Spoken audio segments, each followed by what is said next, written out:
রান্নার অন্যতম উপাদান গোলমরিচ এখন চাষ হচ্ছে পাহাড়ের জেলা খাগড়াছড়িতে। দীর্ঘদিন পরীক্ষামূলকভাবে চাষ করে সফলতা পাওয়ার পর এবার উৎপাদন বাড়াতে কাজ করছে কৃষি বিভাগ।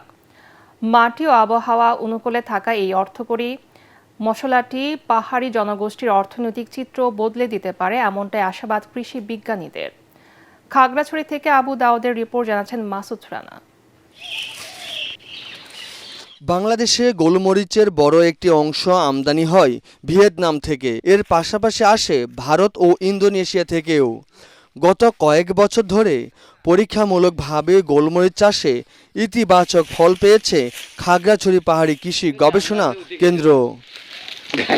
গোলমরিচ বাগানের যে তকতকে ফলগুলা দেখে আমরা খুব আনন্দিত।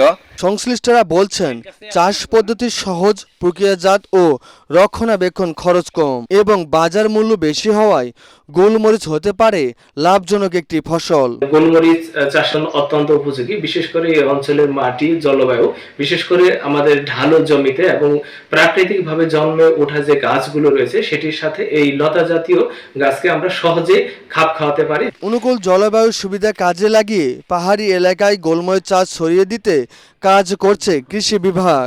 25 থেকে 50টার মতো প্রদর্শনী স্থাপন করেছি। তার মধ্যে আমরা সবগুলো চারা আমাদের এখনো ভালো আছে এবং পরবর্তীতে আমরা যদি কোয়ালিটি ফুল চারা পেয়ে থাকি, আমি মনে করি যে এই সম্ভাবনাময় ফসলটা আমাদের পার্বত্য অঞ্চলের জন্য অনেক অর্থনৈতিক একটা আমাদের চাহিদা পূরণ করবে আশা করি। সরকারি পৃষ্ঠপোষকতা, প্রযুক্তিগত সহায়তা আর প্রশিক্ষণ নিশ্চিত করা গেলে গোলমরিচই হতে পারে পাহাড়ের অর্থনীতির নতুন ক্ষেত্র, এমনটাই অভিমত সংশ্লিষ্টদের।